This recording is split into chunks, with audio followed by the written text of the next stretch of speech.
Imagine a sunny Saturday morning in Tokyo. The date is September 1st, 1923. It is a beautiful, if slightly sweltering day. The clock on the Tokyo Station Tower reads just before noon. If you could stand there right now, on the street corner, you would feel the incredible energy of a city that is booming. It is the Tokyo of the Taisha era, a time of great change and optimism. You would hear the rhythmic clopping of horses' hooves on the cobblestones, mixed with the newer, louder sounds of automobiles and the clanging of streetcars. The air smells of roasting sweet potatoes, charcoal smoke, and the salty breeze coming in from Tokyo Bay. It feels alive. It feels permanent. But it is about to change forever. At 11:58 a.m., the city is at its peak busyness. It is lunchtime. People are thinking about food, not danger. The temperature is hot, about 88 degrees Fahrenheit or 31 degrees Celsius. It is sticky and humid, the kind of heat that makes you want to sit in the shade with a cold drink. In the distance, the sky is getting a little darker, not because of night, but because a typhoon is brewing off the coast. The winds are starting to pick up, rustling the paper lanterns outside the shops. This wind will be important later, but right now, it is just a nuisance. Let's zoom in on a young man named Kenji. He is 24 years old, and he works as a clerk in a shipping office in the Nihonbashi district. Nihonbashi is the heart of the commercial world, the 0-mile marker for all of Japan. Kenji is wearing a crisp white shirt and suspenders. He's sweating slightly in the heat, but he is in a good mood. He is balancing a heavy ledger book on his desk, counting the morning transactions. In just 2 minutes, the office bell will ring, signaling the noon break. Kenji has a plan.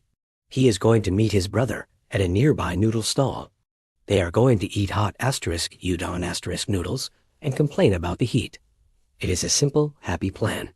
Kenji looks out the window, watching the crowds below. He sees a rickshaw runner wiping his forehead, a street vendor selling fans, and a group of schoolchildren laughing as they run toward the park. He feels safe. Now, let's travel across town to a quieter residential area called Honjo. Here, in a small wooden house, lives a woman named Yuki. She is 29 years old. She is kneeling on her tatami mat floor, which is cool and woven from straw. The house is modest, built mostly of wood and paper, like most homes in Tokyo at this time. Yuki is a busy mother.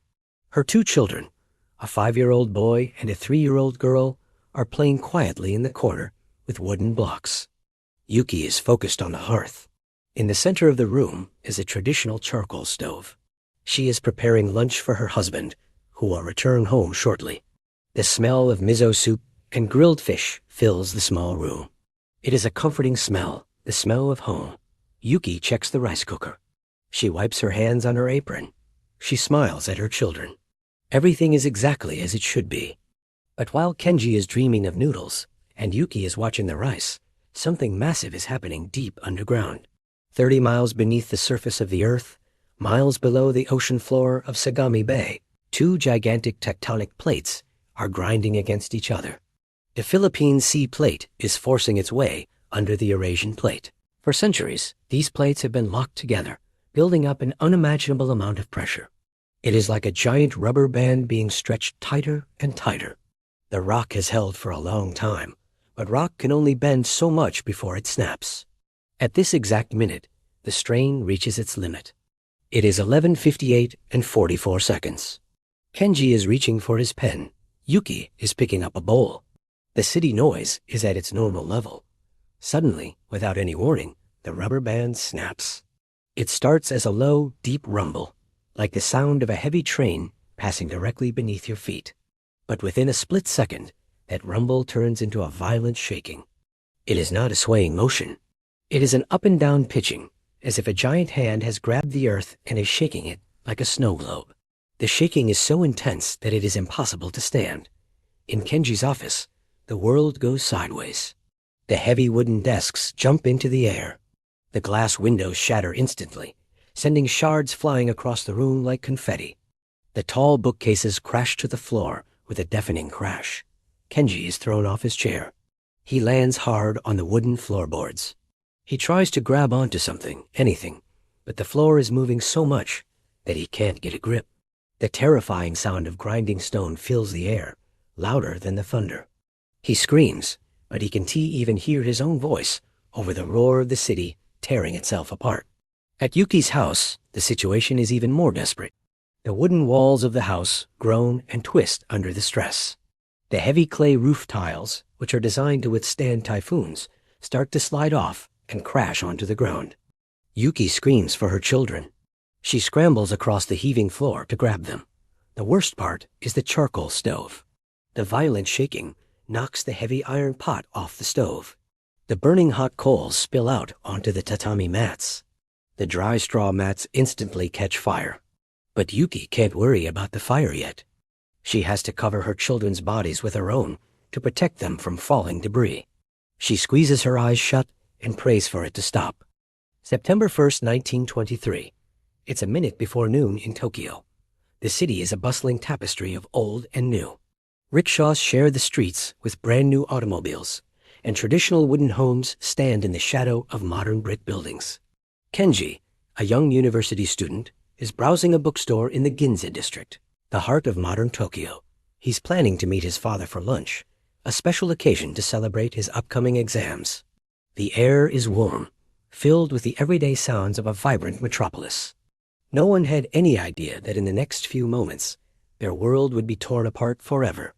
At precisely 11:58 a.m., the ground beneath Tokyo begins to shake. It starts as a gentle tremor, something not entirely uncommon in Japan. People pause, glancing around, a flicker of unease in their eyes. But this is different. The gentle tremor rapidly escalates into a violent, monstrous convulsion. The earth roars. Kenji is thrown to the floor of the bookstore as shelves topple, sending a cascade of books crashing down around him. The noise is deafening, a symphony of destruction composed of shattering glass, splintering wood, and the deep, guttural groan of the earth itself. This was the Great Kanto Earthquake, a magnitude 7.9 tremor that struck with unimaginable force. Its epicenter was deep beneath Sagami Bay, just 60 miles south of Tokyo. For what felt like an eternity, but was likely only a few minutes, the city was at the mercy of the planet's raw power. Buildings swayed like reeds in a storm before collapsing into piles of rubble. Bridges buckled and twisted. The ground itself split open, swallowing roads and homes. Kenji, dazed and covered in dust, pulls himself from the wreckage of the bookstore. He stumbles out onto a street that is no longer recognizable. Ginza, the symbol of Japan's modernity, is a ruin. People are screaming, crying, and desperately digging through debris with their bare hands, searching for loved ones. But the earthquake was only the beginning. The real nightmare was about to unfold. Noon was lunchtime, and across the city, hundreds of thousands of traditional charcoal and gas stoves, called hibashi and shikirin, were lit. As the quake toppled homes, these open flames ignited tatami mats, wooden frames, and paper screens.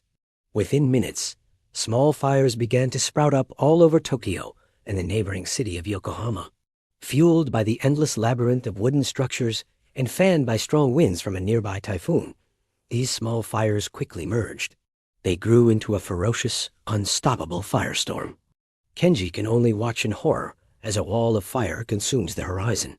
The sky, once blue, turns a sickening orange-black, choked with smoke and ash. The heat is intense, even from a distance.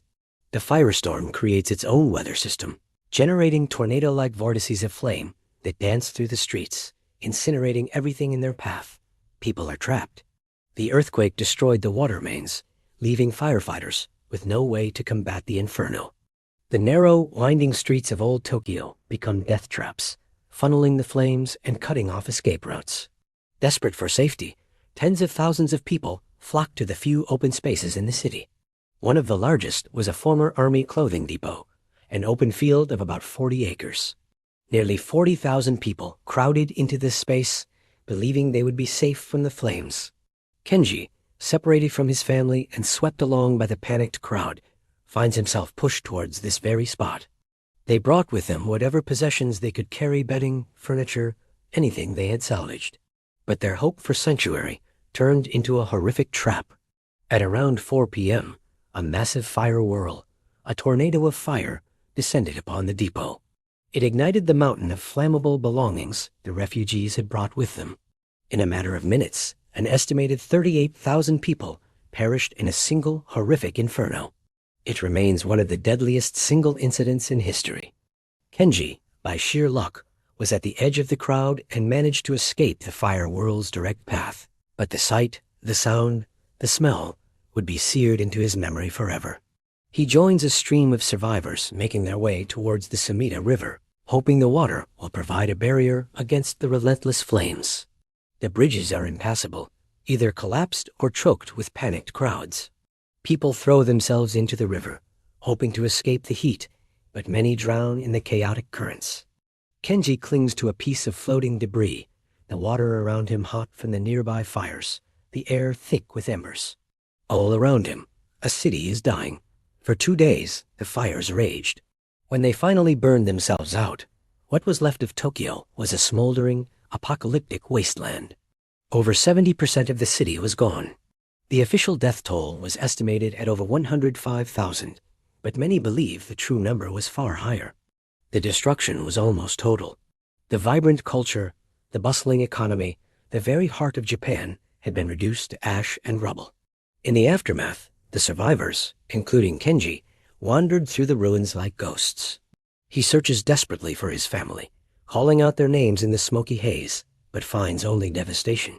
The scale of the loss is incomprehensible.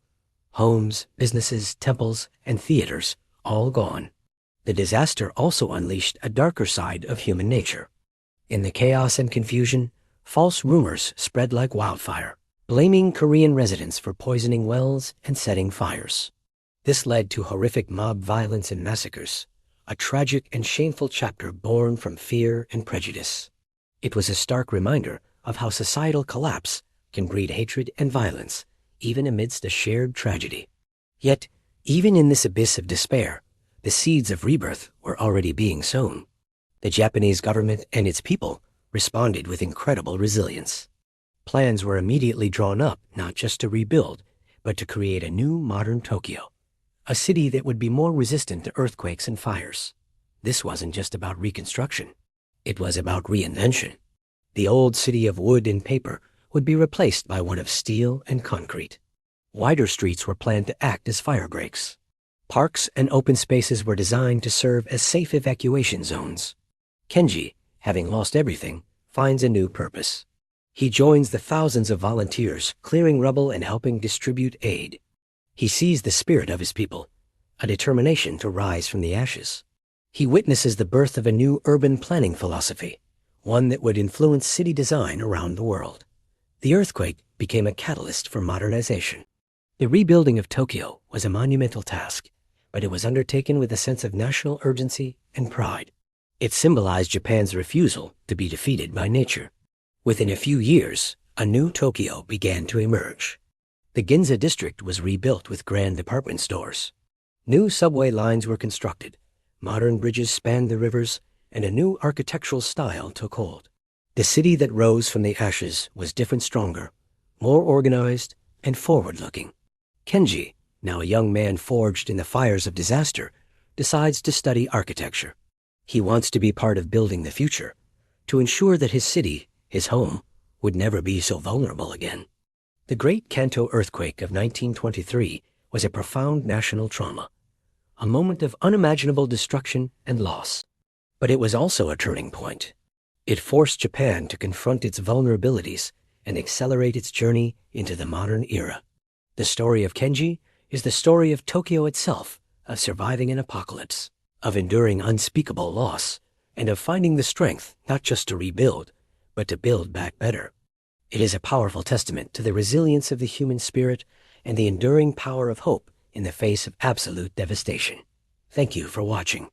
If you found this story moving, please like this video and subscribe to our channel for more deep dives into the pivotal moments that have shaped our world. See you next time. September 1st, 1923. Just before noon, the Kanto region of Japan was bustling with life. In Tokyo and Yokohama, families were gathered around their charcoal stoves, preparing lunch. The air was filled with the familiar sounds and smells of a late summer day. No one knew that in just a few moments, their world would be torn apart by one of the most destructive natural disasters in human history.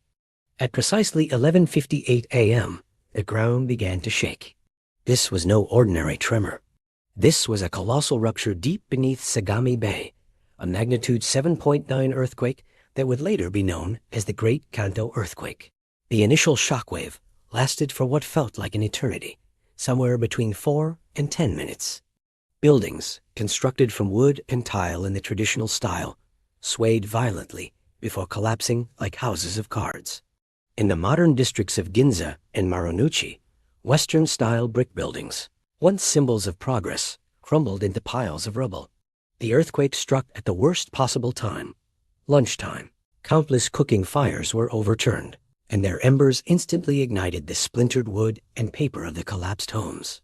Within minutes, small fires merged into an unstoppable inferno. Strong winds, whipped up by a nearby typhoon, fanned the flames, creating a terrifying phenomenon known as a fire whirl or dragon twist. These massive tornadoes of fire, some hundreds of feet high, tore through the city, incinerating everything and everyone in their path. The destruction was biblical. In one of the most horrifying incidents, nearly 40,000 people sought refuge in an open space in downtown Tokyo, an area that was formerly a military clothing depot. They thought they were safe, away from the collapsing buildings. But the firestorm surrounded them. The intense heat sucked the oxygen from the air, and a massive fire whirl swept through the crowd, leaving almost no survivors. It was a tragedy of unimaginable scale, a scene straight from a nightmare. Yokohama, a major port city and home to a large international community, fared even worse. Being closer to the epicenter, the ground shaking was more intense. Buildings were leveled, and the waterfront area slid into the sea, taking piers, warehouses, and people with it. The city's oil storage tanks ruptured and exploded, sending a river of fire flowing through the canals and into the harbor. Ships anchored in the bay caught fire. For those trapped in the city, there was no escape. The human toll was staggering. Official figures estimate that over 100,000 people lost their lives, with some studies suggesting the number could be as high as 140,000. Hundreds of thousands more were injured, and nearly 2 million people were left homeless, their lives and livelihoods reduced to ash and rubble. The cities of Tokyo and Yokohama were almost completely obliterated. The infrastructure was gone. Roads were impassable, bridges were destroyed, and communication lines were cut. The capital of Japan was effectively isolated from the rest of the world. In the immediate aftermath, chaos and fear reigned. With no reliable information, wild rumors spread like wildfire. These false rumors led to tragic and violent events as panicked and desperate mobs attacked minority groups, adding a dark chapter of human cruelty to the natural disaster. It was a grim reminder of how societal structures can collapse under extreme pressure.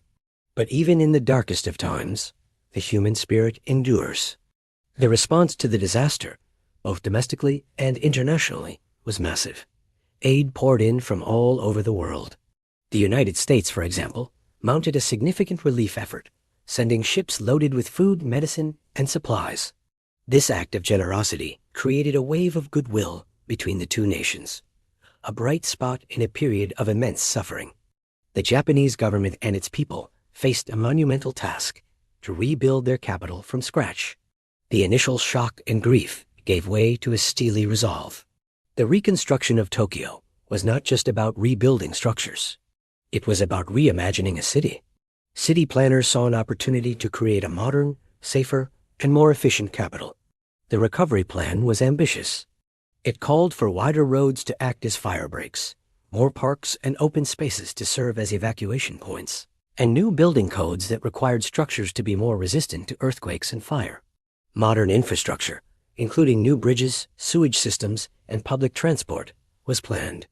Iconic structures like the Diet Building and the rebuilt Tokyo Station became symbols of the city's rebirth. The reconstruction was a Herculean effort that took years. It transformed Tokyo's landscape and laid the groundwork for the sprawling metropolis we know today.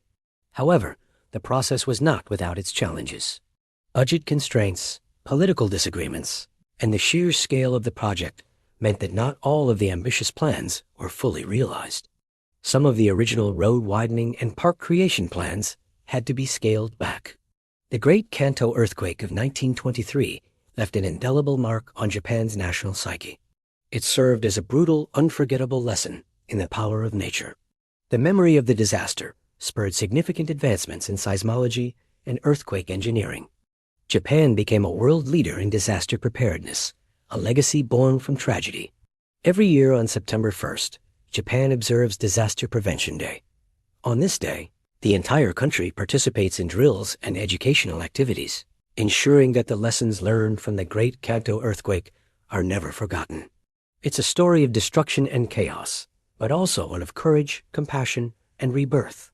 It reminds us that even after the most devastating losses, communities can come together, rebuild, and create a stronger, more resilient future from the ashes of the past.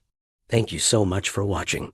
If you found this story compelling, please consider liking the video and subscribing to our channel for more deep dives into historical events. Let us know in the comments what other topics you'd like to see us cover. Stay curious, and we'll see you in the next one. September 1st, 1923. Just before noon, Tokyo hummed with its usual weekday rhythm. In the bustling Ginza district, Kenji, a young businessman, was wrapping up a meeting. Across the city, in a quiet neighborhood, Yuki, a mother of 2 small children, was preparing lunch. The air was warm, the sky was clear. It was an ordinary day, poised on the edge of unimaginable horror. At 11:58 a.m., the world convulsed. The ground didn't just shake. It roared and bucked like a furious beast.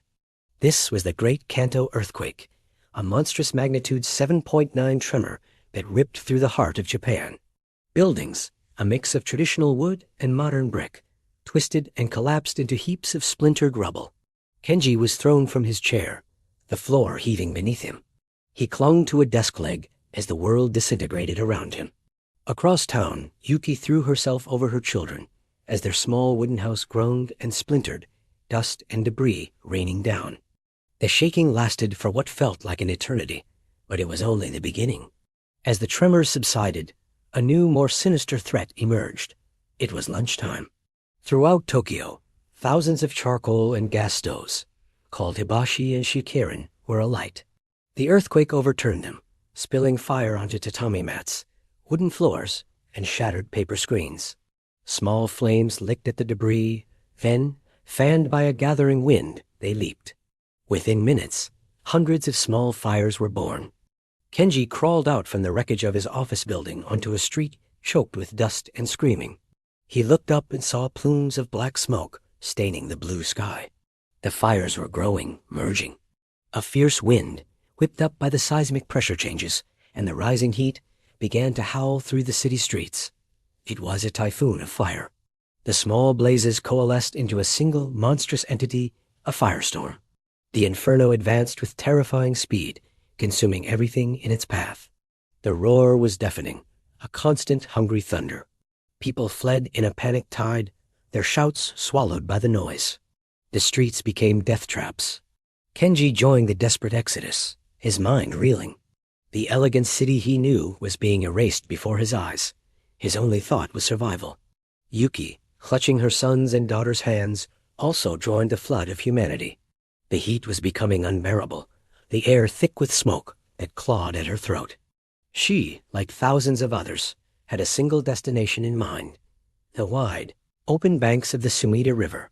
It was the city's great firebreak, a sanctuary of water and open space. Or so they thought. The bridges across the Sumida became horrific bottlenecks. Panicked crowds surged onto them, a crush of bodies trying to escape the pursuing flames. People were trampled, pushed into the churning water below. The wooden structures themselves began to smolder and then catch fire, trapping those who were halfway across. It was a vision of hell. Kenji, swept along by the crowd, found himself heading not for the river, but for another perceived haven, the open grounds of the Rikkigan Honjo Haifukosho, the old army clothing depot. It was a massive, 40,000 square meter clearing, an empty space that seemed to promise safety from the encroaching flames. Nearly 40,000 people had the same idea. They crammed into the depot grounds, a dense sea of terrified souls, bringing with them their belongings, futons, furniture, carts piled high around the perimeter. Yuki and her children were also swept toward the depot. The heat at their backs was like a physical blow. The air crackled. As they squeezed into the already packed space, a sense of dread washed over her. They were surrounded. The piles of flammable belongings around the edge of the clearing were a tinderbox waiting for a spark. At around 4 p.m., the spark came. The firestorm, now a self-sustaining vortex of superheated air, reached the depot. It didn't just burn towards them. It created its own weather. A colossal whirlwind of fire, a dragon of flame and smoke, spun up from the inferno. It was hundreds of feet high, a terrifying spectacle of nature's wrath. This fire whirl, or dragon's twist as survivors would call it, descended upon the Army Clothing Depot. The whirlwind tore through the packed grounds in an instant. It ignited the piles of belongings, creating a wall of fire that encircled the entire space. There was no escape. The temperature rocketed to over 1,000 degrees Celsius. The air itself caught fire. People were incinerated where they stood. It was a mass cremation on a scale that defies imagination. In less than 15 minutes, an estimated 38,000 of the 40,000 people sheltering there were gone. Kenji, caught at the edge of the grounds, was knocked unconscious by the sheer force of the whirlwind. When he awoke, it was to a scene of silent, smoldering devastation. The roar was gone, replaced by an eerie quiet. He was alive, saved by a freak chance of wind and location, but he was surrounded by the stillness of death. In the heart of that apocalypse, Yuki performed a final desperate act of love. As the fire tornado descended, she saw what was coming. She soaked a blanket from a water bottle, threw it over her 2 small children, and then lay on top of them, shielding their small bodies with her own. She became their living shield against the unholy heat. The fire passed over them, and Yuki was gone. But beneath her, protected by the wet blanket and her sacrifice, her children survived, gasping in the poisoned air. As night fell, the firestorm finally began to exhaust itself. It had burned for over 40 hours, leveling nearly 70% of Tokyo. Kenji, dazed and burned, staggered through the smoldering ruins. The city was a flat, black desert under a smoke-filled sky. The night was not dark, but lit by the ghostly red glow of a million embers. But in this landscape of utter destruction, something incredible happened. The survivors, scattered and broken, began to find each other. Kenji stumbled upon a small group huddled around a miraculously intact water pump. A stranger offered him a sip of water, another a piece of scorched rice cake. There were no introductions, no questions of status or background. There were only fellow humans who had stared into the abyss and survived. He saw a woman tending to a burned man's wounds with a torn piece of her own clothing. He saw a man pull 2 crying, soot-covered children from beneath a charred shape that could only have been their mother. He watched as the man, a complete stranger, held them, comforted them, and shared his last drops of water. These were Yuki's children. The long night was a testament to both immense loss and profound human kindness. In the face of nature's ultimate fury, social structures vanished, and what remained was pure, unvarnished humanity. People helped each other, shared what little they had, and mourned together without words. Kenji spent the night helping others, his own pain and loss temporarily forgotten in the urgent need to aid those around him. The Great Kanto Earthquake and the resulting firestorm claimed over 100,000 lives and left millions homeless. It was one of the deadliest natural disasters in human history. Yet, the story doesn't end in the ashes. It ends with the quiet acts of compassion on that first long night. It ends with the stranger who took in 2 orphans, with the shared sips of water, with the collective will to endure. The firestorm destroyed a city, but it could not destroy the spirit of its people. From those embers of kindness, Tokyo would rise again. Thank you for watching.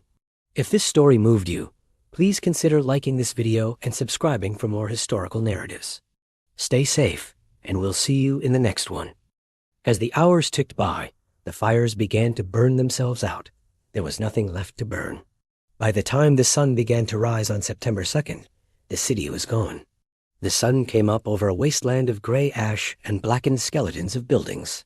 The air was still thick with smoke. The silence that returned was heavy and sad. Kenji stood up and looked around. The familiar landmarks of his youth were gone. The shop where he bought his newspapers, the park where he walked on Sundays, all vanished. He felt a tear roll down his cheek, cutting a clean path through the ash on his face. But as the light got stronger, he saw movement. People were getting up. They were dusty, they were tired, and they were heartbroken. But they were standing up. He saw a man start to clear debris from the road. He saw a woman sharing a crust of bread with a neighbor. He saw a group of young people forming a line to pass buckets of water to the few spots that were still smoldering. It was in this moment of total loss that the true spirit of the people emerged. The earthquake took their houses. The fire took their possessions, but it could not take their dignity. It could not take their will to survive. Kenji looked at the sunrise, a new sun rising over a new world. It wasn't the Tokyo he knew, but it was their Tokyo now. He realized that the struggle wasn't just about surviving the fire. The real struggle was about what comes next. How do you start over when you have nothing? You start by helping the person next to you. You start by clearing a single stone. You start by holding on to hope. Kenji took a deep breath of the smoky air. He didn't know where his family was, and he didn't know where he would sleep tonight. But he was alive. And as long as he was alive, he had a job to do. He rolled up his sleeves, walked over to a neighbor, and asked, "How can I help?" The rebuilding of Tokyo wasn't going to start with the government or the engineers.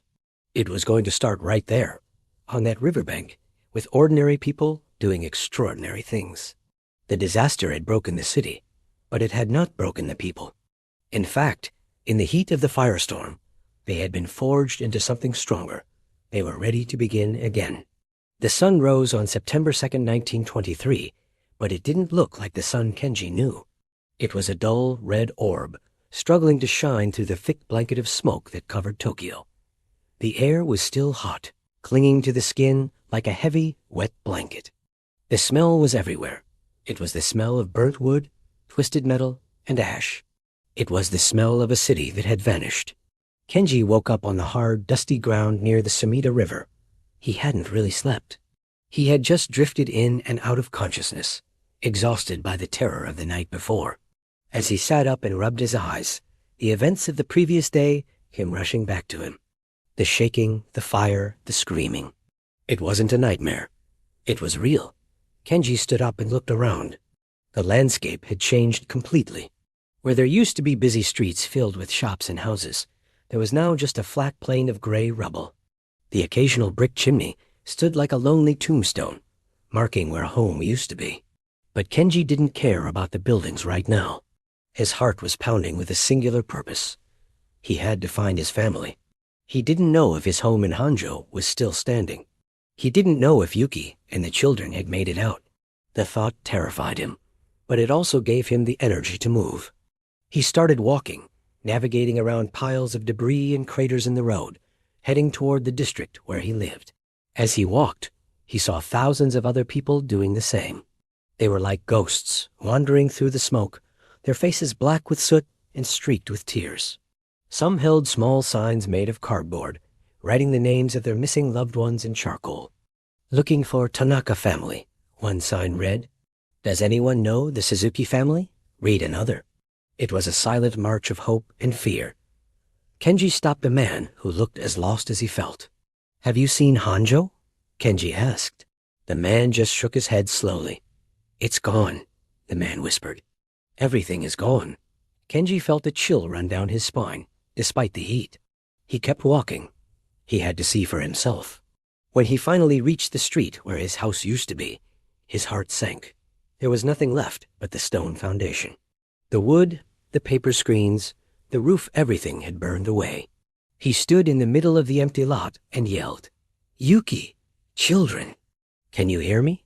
His voice cracked. There was no answer. Just the crackle of a distant burning tree and the murmurs of other survivors nearby. He fell to his knees, clutching a handful of ash. He felt a wave of despair wash over him. Had he lost them? Was he the only one left? But then he heard a sound. A small, weak cough. It was coming from a nearby park that had been spared from the fire. Kenji jumped up and ran toward the sound. In the center of the park, survivors had gathered. They were huddled together on blankets, sharing water and food. He scanned the faces frantically, and then he saw them. Yuki was sitting under a tree, looking exhausted and dirty, but she was alive. In her arms, she held their 2 children. They were asleep, their faces smudged with dirt. Kenji let out a cry of relief and ran to them. Yuki looked up, and when she saw him, her eyes filled with tears. She reached out and hugged him so tightly he could barely breathe. In that moment, amidst the ruin of their city, they had everything they needed. They had each other. The struggle was over, and the solution had begun. The solution was love, and it was the start of their new life.